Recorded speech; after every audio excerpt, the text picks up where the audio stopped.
এখন দুর্গা ঠাকুর দেখে তোমরা নিশ্চয়ই ভাবছো এখন আবার পুজো কোথায় হচ্ছে। আরে এটা এখন নয়, এটা দুর্গা পুজোর ভিডিও, আমাদের বাড়ির ঠাকুরের ভিডিও, মানে আমার শ্বশুর বাড়ির পুজোর ভিডিও। এতদিন সময়ের অভাবে আর নানান অনুষ্ঠান থাকার জন্য ভিডিওগুলো এডিটই করা হয়নি। এখন একটু সময় পেয়েছি, তাই ভাবছি ভিডিওগুলো এডিট করে তোমাদের সাথে শেয়ার করি। তোমাদের সাথে সব কিছুটাই তো শেয়ার করি, আর এগুলো না করতে পারলে মনটা কীরকম আনচান আনচান করছে। যাই হোক, চলো আজকে তোমাদের সাথে শেয়ার করব আমার শ্বশুরবাড়িতে আমার প্রথম পুজো। পঞ্চমীতে ঠাকুর সাজানো আর দিদিভাইয়ের আলপনা থেকে শুরু করে একেবারে দশমীর ভাসান ডান্স পর্যন্ত সবটাই তোমাদের সাথে শেয়ার করব।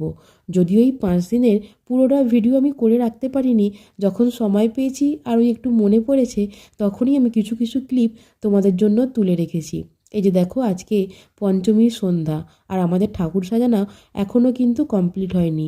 একদিকে ঠাকুর সাজানো চলছে আর অন্যদিকে ব্রাহ্মণ মশাই কিছু পুজো একটা শুরুও করে দিয়েছেন।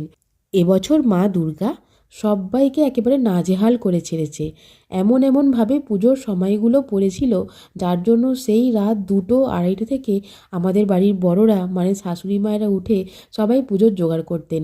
যদিও 2-2:30 আমাদেরকে উঠতে হয়নি, কিন্তু ওই 3:30-4 প্রত্যেক দিন উঠে আমাদেরকে স্নান সেরে আমাদের ঠাকুর দালানে এসে হাজির হতে হয়েছে। আর এই যে দেখো, পঞ্চমীতে ঠাকুর মোটামুটি সাজানো কমপ্লিট হয়ে গেছে। এবার চলো আমরা যাই, একটু সবাই স্কিন কেয়ার করে নেবো। পার্লারে তো আর আমরা কেউ যাই না, সেই জন্য দিদিভাই বলল কিছু একটা ফেস প্যাক বানিয়ে আমাদের সবাইকে মুখে লাগিয়ে দেবে। দিদিভাই ওখানে আরেক দিদিভাইকে লাগাচ্ছে, আর এই দুজন হচ্ছে ঋদ্ধি আর নিধি, আমার আরেক দিদিভাইয়ের 2 মেয়ে।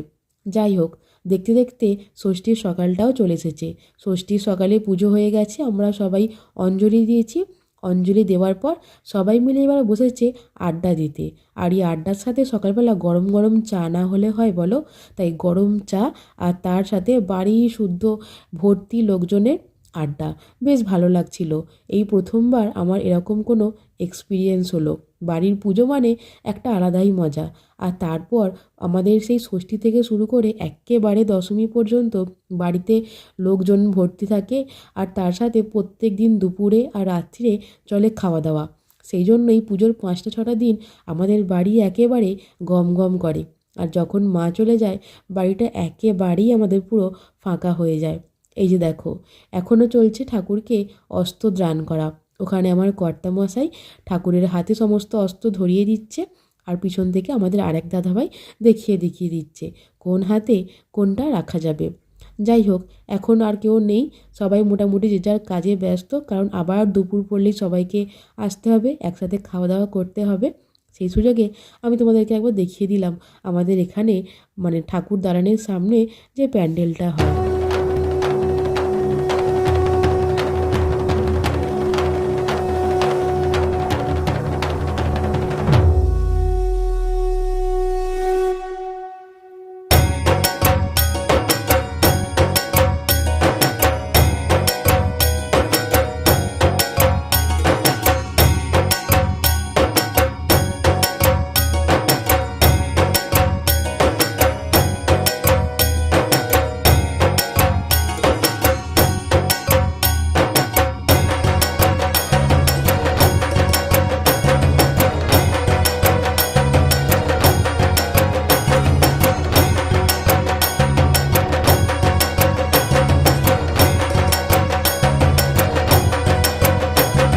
ষষ্ঠীর দিন সন্ধ্যায় সবাই মিলে চলে এসেছিলাম আমরা ব্রাহ্মণদের বাড়িতে আগ ঠাকুর নিয়ে আসতে।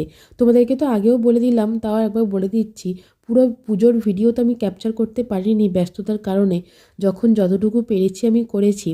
যেমন সপ্তমীর দিন সকাল থেকে পুরোটাই মিসিং, একেবারে ডাইরেক্ট চলে এসেছি সপ্তমীর দিন সন্ধ্যায়। এই দিন সন্ধ্যেবেলা আমাদের বাড়িতে ছোট্ট করে একটা অনুষ্ঠানের আয়োজন করা হয়েছিল।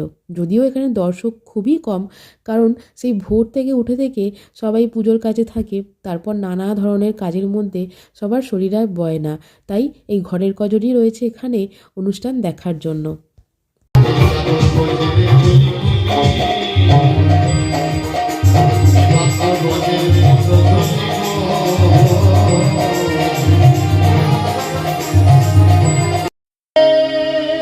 জামা পড়েনি, কিছু নাই, জামা পড়েনি।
অবশ্যই গাইবে।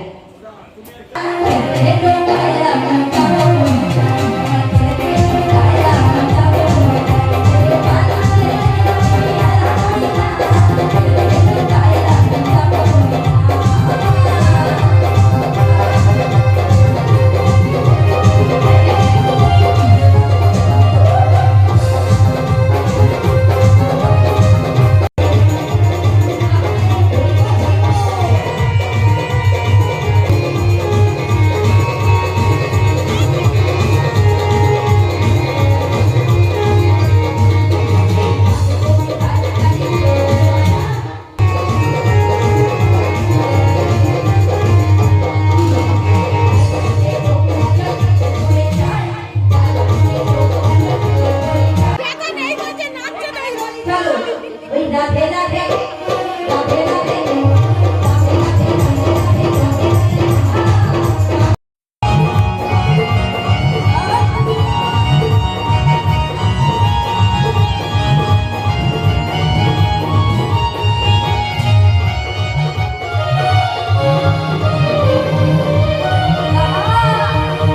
আজকে তাহলে সপ্তমী পর্যন্তই থাক। পরের ভিডিওতে অষ্টমী, নবমী আর দশমী শেয়ার করব।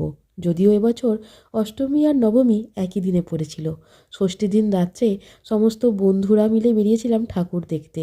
সেখানে ভিডিও তো আর করা হয়নি, তো একটা ফটো এখানে অ্যাড করে দিলাম। আর হলুদ শাড়িতে ছিল ষষ্ঠীর দিন সকালের সাজ, এটা সপ্তমীর দিন সকালের সাজ নীল শাড়ি। আর সপ্তমীর দিন রাত্রিবেলা আমাদের বাড়িতে এসেছিল শিল্পা, পলাশদা আর পঙ্কু। ওদের সাথে আলাদা করে ভিডিও আর কিছু নেই, যা কিছু ফটো আছে এখানেই অ্যাড করে দিলাম। চলো তাহলে দেখা হচ্ছে পরের ভিডিওতে। ততদিন তোমরা খুব ভালো থেকো, সুস্থ থেকো, সাবধানে থেকো।